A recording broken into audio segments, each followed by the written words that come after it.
Hai, Assalamualaikum. Selamat sejahtera, apa khabar korang semua? Jumpa lagi kita dalam sesi Lalui Live. So sebelum saya nak start share pasal apa yang usahawan kena buat masa pandemik ni, InsyaAllah kita doa supaya line kita hari ni okey. Okey, kita sekejap saya tutup dulu. Kita doa supaya line kita okey. Dan kita mulakan insyaAllah dengan tasbih pula dengan surah Al-Fatihah. Bismillahirrahmanirrahim. Alhamdulillahirabbil alamin arrahmanir rahim maliki yaumiddin. Iyyaka na'budu wa iyyaka nasta'in ihdinas siratal mustaqim siratal ladzina an'amta 'alaihim ghairil maghdubi 'alaihim waladdallin. Amin.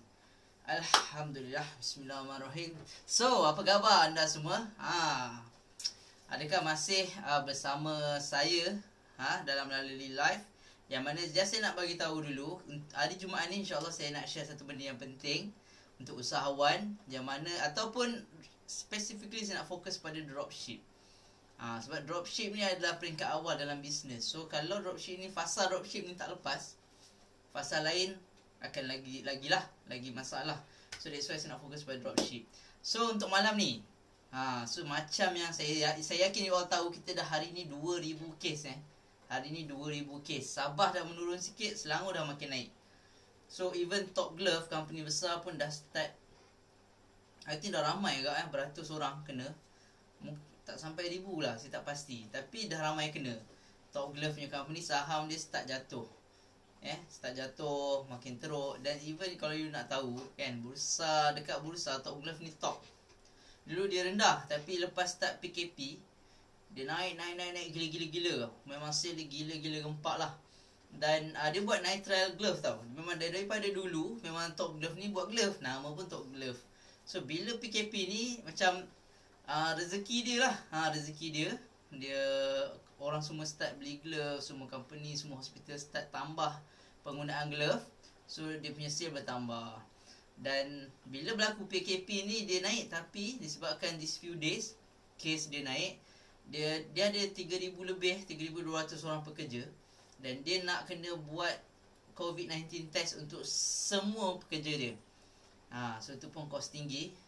Dan kos dia sebenarnya RM150. Tapi disebabkan dia ada syarat-syarat dia lah. So Top Glove kena RM200. So RM150 subsidi dia boleh claim. Balance tu dia kena bayar sendiri.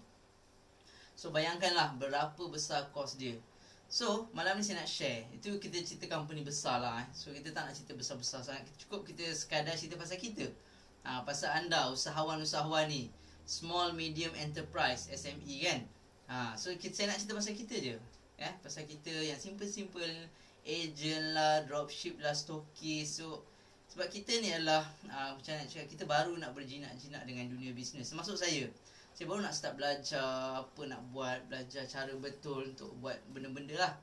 Copywriting, marketing, semua tu. So malam ni saya nak share dengan you all kepada usahawan. Apa yang sepatutnya usahawan ni, tak kisahlah you agent ke, you dropship ke, you stokis ke, apa yang you kena buat masa pandemik ni. Apa benda yang kritikal yang usahawan kena buat. So saya harap malam ni saya dapat sampaikan benda ni. Dan saya harap you all pun dapat sesuatu yang mungkin dapat membantu especially business anda supaya kita boleh survive fasa PKP ni. Boleh ke boleh ni? Boleh ke boleh? Kalau boleh, tolong komen boleh kat situ Alright. Komen boleh kat situ. Thank you. Thank you so much. Alright, so kita nak sambung. Saya nak bagi 3. 3 benda yang usahawan kena lakukan pada musim pandemik ni. Dan of course, nombor 1 lah yang paling penting. Nombor 1 adalah onlinekan bisnes anda. Onlinekan bisnes anda. Ramai usahawan dia anggap online ni just waste of time, membazir masa, tak ada masa depan. Tapi bila berlaku 2020 ni, berlaku pandemik COVID ni, semua orang yang tak ada online bisnes tertampar setampar-tamparnya. Dia tak boleh nak buka kedai, kena tutup awal lah, dan ada masa lah, orang pun tak boleh nak datang. So dia lost. That's why banyak company yang gulung tikar. Banyak company yang gulung tikar. Dan company, even kedai makan pun sama. So siapa yang belum pernah buat Foodpanda ataupun GrabFood, masa tu dia memang koyak lah masa awal-awal PKP dulu. So that's why bila usahawan tu belum onlinekan bisnes dia, itu adalah petanda utama Especially sekarang ni kita dah COVID macam-macam ni. Petanda utama dia bila you tak onlinekan bisnes, itu adalah petanda bahawa bisnes kita akan terkubur. So siapa kat sini suka bisnes dia terkubur? Tak ada orang beli, tak ada sale, nak jual pun semua orang tak nak, orang lari. Nak cari orang pun tak ada.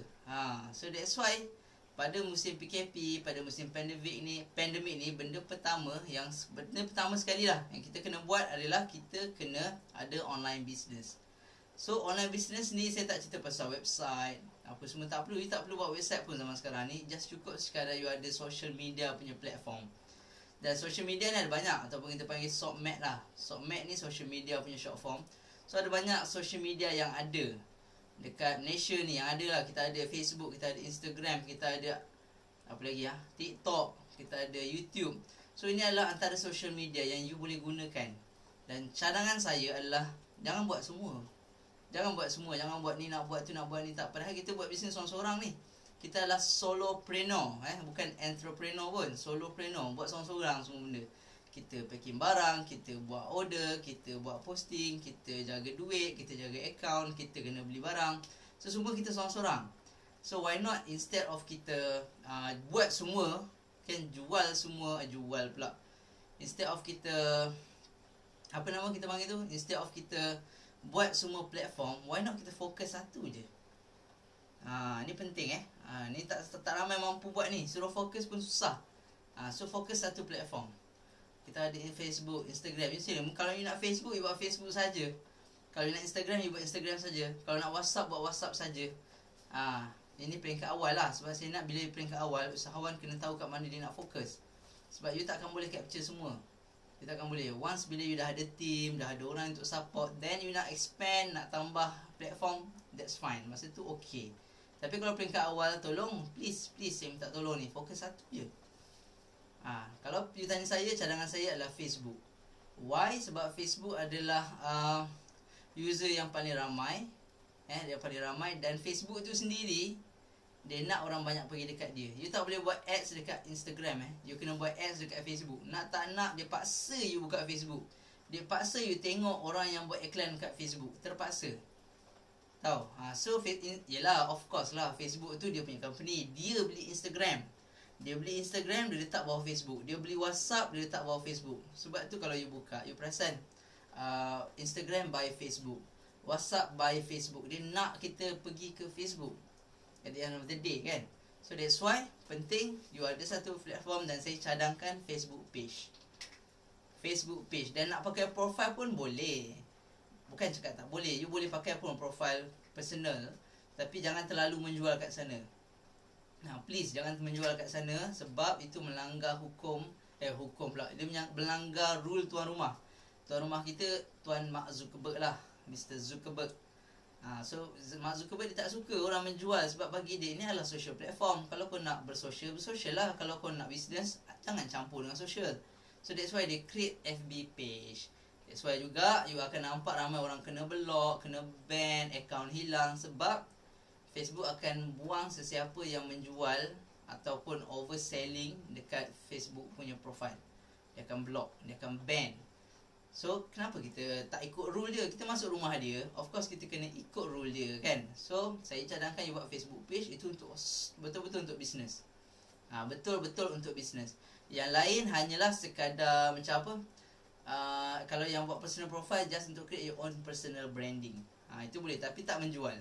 Kurangkan menjual. Nak share sikit-sikit pun okey lah nak menjual, kan? Tapi saya cadangkan you pakai personal page untuk ambil personal profile, untuk ambil content you dekat page, hantar dekat personal profile, supaya reach tu dia pergi besar sikit. Boleh so tolong, nombor satu, masa pandemik, usahawan please online kan business you all. Siapa yang belum online, tolong online kan. Kalau nak belajar, boleh cari Sifu Najib Asadok. Tu Sifu saya tu. Dia boleh, insyaAllah dia akan ajar, you boleh faham, senang je. Yang penting you ada keinginan. Jangan malas. Tak tahu Facebook, belajar. Tak tahu Instagram, belajar. YouTube ada, macam-macam ada. You boleh tengok Facebook, YouTube, ada semua benda. Tapi kalau you masih bagi alasan tak tahu, walaupun semua maklumat di hujung jari, dan mostly orang PKP, di work from home, bekerja dari rumah, masih tak boleh jumpa juga maklumat tu, sedih. So jangan kita jadi usahawan yang malas mencari, malas nak berusaha. So kita nak berjaya, kena ada usaha. Boleh Right, so tu nombor satu. Nombor dua adalah of course, saya bayangkan macam you all dah ada Facebook kan, you dah buat Facebook, ada social media, maksudnya you dah online lah. You dah online, you buat, tapi ada satu lagi masalah. Saya faham masa PKP kan, COVID ni orang tak ada you tak ada income, you punya sales income jatuh. Tapi jangan disebabkan benda tu you paksa ataupun you menyebabkan customer you lari disebabkan you terlalu menjual. Ini masalah kritikal besar ni usahawan, especially masa ditekan dengan pandemik ni. So please jangan terlalu menjual. Cukup sekadar you share, soft selling, you educate kita punya customer, educate kita punya bakal customer, prospect lah. Educate dia orang. Bagi dia konten, bagi dia tips, bagi dia benda-benda. Kalau apa yang you buat, makanan kesihatan contoh, barang-barang kesihatan, you boleh bagi tips-tips kesihatan, tips untuk sembuh daripada sesama, tips untuk elak demam kuning. So benda tu adalah tips-tips yang kita kena bagi. Dan kalau you nak selit sikit-sikit, okey lah. Cakap, kalau macam saya selalu pakai wallet contoh. So bila you selit macam tu, orang tak nampak sangat. Berbanding you cakap, hai, saya menjual wallet, belilah. Kalau nak COD sekarang pun saya boleh hantar promosi, ada promosi. Promosi, beli. Kami nak jual sekarang juga clearance stock.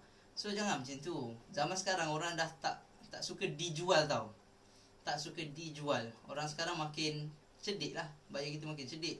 That's why wujudnya ada ahli price checker lah, macam-macam benda. Kita in fact, kalau ahli price checker tu, you boleh tengok dekat Lazada contoh, dia jual harga 100.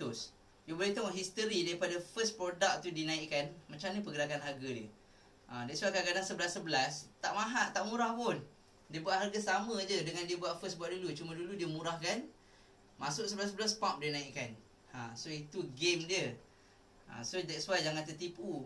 Seller pula, buyer sekarang makin lama makin cerdik.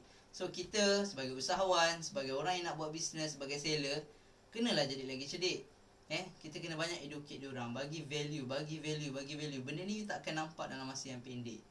Dia takes time, dia perlukan masa. Dia macam seolah-olah you tengah create you punya brand. Dan untuk create brand, dia bukan pump buat 2 hari terus menjadi kaya jutawan, tak. Itu dekat dunia dongeng mungkin betul, tapi dalam dunia sebenar tak, dia perlukan masa. In fact kita sendiri kan, nak beli sesuatu benda, kita ambil masa nak percaya, nak dapatkan brand tu, ambil masa. So dia tak semudah you buat sekarang you dapat terus. Dia akan ada macam-macam sacrifice you kena buat. Mungkin masa bersama keluarga you terpaksa sacrifice, masa rehat you terpaksa sacrifice, masa main game you terpaksa sacrifice. Tapi masa dengan Allah, tolong jangan sacrifice. Itu benda basic paling penting. Kalau boleh tambahkan lagi, boleh. Kita minta tambahkan lagi masa solat, masa baca Quran. Kalau ada anak, ajar anak baca Quran, kan, of course masa PKP ni. So inilah benda-benda yang kita kena buat. Kita kena sentiasa fikir bahawa kita kena create value pada kita punya customer. Jangan sampai dia rasa macam kita ni nak ambil duit dia tau. Macam kita, aku adalah dia punya next victim, aku punya mangsa seterusnya. So apa dia buat? Dia akan lari dulu, kan? Dia akan lari dulu. So that's why kita jangan buat dia lari. Kita tak nak buat dia cabut, kita nak buat dia rebut. So untuk buat dia rebut, you kena bagi dia value sampai rasa, bagus dah dia ni, semua benda dia bagi tahu aku. Tips untuk demam pun dia bagi. Memang terbaik lah seller ni. So barulah orang akan suka dengan kita. Boleh. So nombor 2 adalah jangan terlalu menjual, dan please give more value. Dan nombor 3, nombor 3 ni saya nak sampaikan kepada usahawan yang you dah buat business a certain time lah. So bila you dah buat business, bermakna you pasti dah ada customer kan. So tolong please, especially musim pandemik ni, musim COVID-19 ni, tolong you simpan semua database customer. Simpan database customer, jangan biar terlepas. Sebab database is king. Cash is not king, but database is king. Why? Kenapa? Sebab database, bila you simpan, contoh phone number you punya customer, you boleh follow up dia balik. Dan follow up tu bukan, cik belilah 2 bulan lepas tu, tolonglah beli. Bulan ketiga pula, please lah beli, saya bagi offer murah je ni. Bukan macam tu. bila kita ada database ni, cara nak guna dia adalah you kena educate dia, nurture dia, belai dia. You bagi dia content, you bagi dia tips, you bagi dia cara-cara, you bagi dia tutorial, you bagi dia kata selamat pagi, you bagi kata dia happy birthday. So ni adalah benda yang kita kena buat supaya customer kita rasa macam kita dekat dengan dia. Rapat ni rapat macam mana nak tunjuk rapat rapat macam ni So kita nak customer rasa kita dekat, supaya bila dia dekat, dia kenal, dia suka, dan dia akhirnya dia percaya. Benda tu yang kita kena buat. Boleh ke boleh ni? So saya harap you all yang dah dengar live ni malam ni, start betulkan balik, tengok balik apakah bisnes kita. Dah ada 3 benda yang saya cakap ni, yang saya share ni. Nombor 1, online business. Nombor 2, jangan terlalu menjual. Dan nombor 3, please simpan database.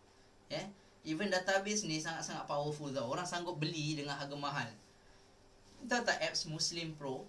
Muslim Pro, yang kalau saya tak tahu, kalau Muslim yang pernah pakai Muslim Pro, itu adalah apps untuk kita azan bila buat sesuatu. Banyaklah hadis-hadis apa semua dalam tu. Dan saya dengar cerita bahawa apps tu dah dibeli oleh Biden, Presiden US, yang baru punya. Biden dah dibeli oleh Biden. So kenapa Biden nak beli benda tu? Sebab dia nak beli database tu. Dia nak beli database tu. That's why database tu sangat penting. Even politician tahu database tu penting. Daripada database tu lah dia boleh dapat macam-macam info. Dia tahu berapa ramai orang, berapa ramai yang macam ni, berapa ramai yang tu, apa orang tu duduk mana. So dia boleh tahu database tu. So that's why kita as usahawan, kalau you masih tak ada database, habis segalanya, punah segala impian kita. Sebab umur kita tak lama. Umur kita tak panjang. Paling lama mungkin 80 lah. Paling lama tu kita alhamdulillah lah tu, hebat sangat. Dan bila umur kita panjang, takkan you everyday you nak cari customer baru, betul tak? Takkan you kerap nak, aku nak kena cari customer baru lagi, kena cari. So you penat. Sangat penat. So that's why instead of you cari customer baru, of course you kena still cari customer baru, tapi you ada customer lama. So kalau sebelum ni you follow up seorang je, lama-lama you dah lama buat, you dah makin lama banyak customer, you dah follow up mungkin 2,000 orang you follow up. Sekali you blast satu SMS offer something, dan 2,000 orang ni okey nak beli, dan you dah ada untung kat situ. Kalau satu barang tu harga RM1, dan you dah dapat RM2,000. So itulah pentingnya database. Dan saya harap you dapat sesuatu malam ni. Dan pun dah lewat, saya tak nak lama-lama sangat sebenarnya. Tapi saya harap you all take note lah dapat sesuatu. Sebab saya risau. Saya sangat-sangat risau apa yang berlaku keadaan sekarang ni. Adakah negara kita boleh survive? Itu satu hal. Dan second hal lagi adalah adakah kita sendiri boleh survive? Paling baru ni saya dengar 63,000 orang kena buang kerja. Ada satu shopping mall tutup. Dan saya tak baca lah in detail apa shopping mall yang ditutup tu. Tapi apa yang kita nampak dari situ bahawa fasa membuang orang belum tamat. Fasa buang orang belum tamat. So pada anda yang masih ada kerja, please do something. Tolonglah do something. Bukan untuk saya pun. Saya tak dapat apa pun kalau you buat sesuatu. Saya dapat kebahagiaan je lah. Itu pun kalau you share. You share kebahagiaan apa win you. Tapi kalau you tak share pun saya tak dapat apa-apa kalau you buat. Tapi kalau you tak buat, saya sedih. Kita sedih. Orang kena buang. Dan benda tu bukan benda asing sekarang ni. Even company pula, negara pun tak mampu dah nak support kita. Sampai bila government boleh support? Dia akan ada time limit dia. So once sampai time limit yang government tak boleh support, then you are on your own. So itulah saat penentu siapa yang boleh survive, siapa yang boleh tak. So kalau selama ni anda dapat duit iLestari ke, duit BSH ke, you guna untuk spend bodoh-bodoh je, you tak guna untuk start buat business, then bila you dah habis duit tu, government pun dah habis duit nak bagi, barulah kita tahu langit tu tinggi ke rendah. So saya tak nak you all buat mistake tu. So saya tak nak anda berada pada keadaan yang susah. Kita kesian ramai orang yang susah. Even in fact ramai sahabat saya juga yang dah dibuang kerja. So bila dia buang kerja, benda tu bukan benda yang best pun. Betul tak? Siapa yang kat sini suka dibuang kerja? Siapa yang suka, tak apalah aku dibuang kerja. Kalau dapat income, passive income, memanglah best, barulah best. Tapi kalau tak ada macam mana? Anak-anak lagi, isteri lagi, mak ayah lagi, semua nak makan. Kalau yang sekolah ada yuran sekolah lagi. Walaupun PKP still kena bayar. Kan? So kereta still kena bayar, rumah still kena bayar.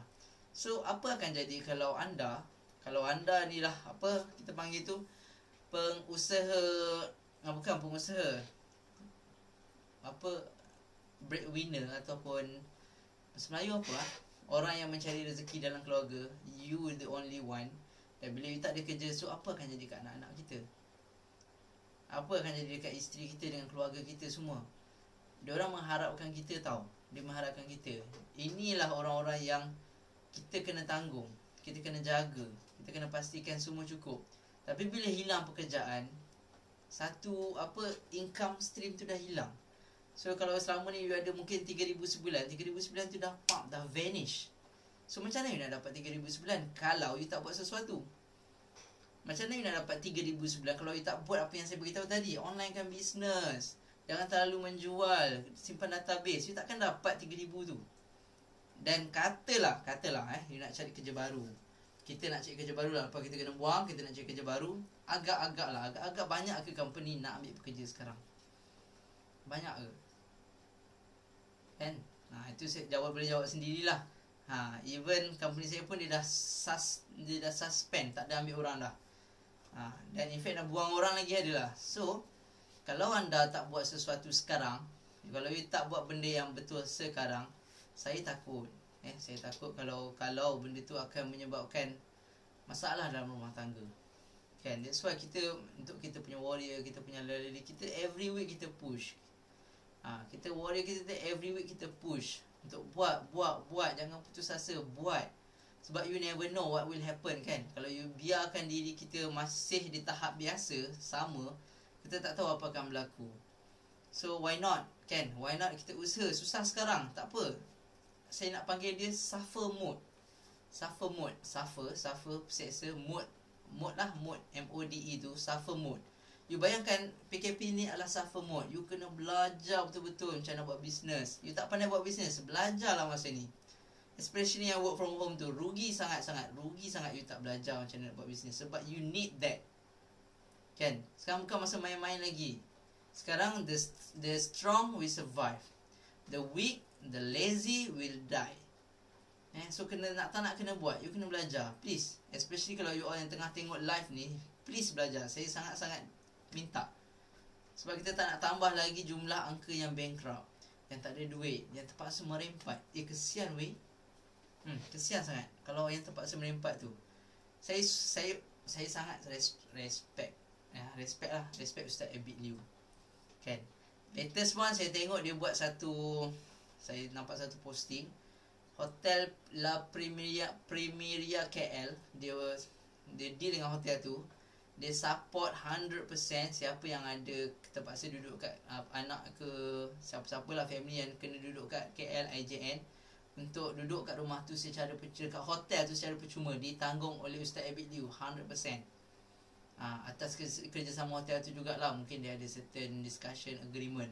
So benda-benda ni lah yang kita cakap macam wow, masih ada orang yang mampu memberi sampai tahap macam tu. So tak nak ke, kan? Sendiri kita pula yang buat macam tu. Kita pula jadi yang tangan yang memberi.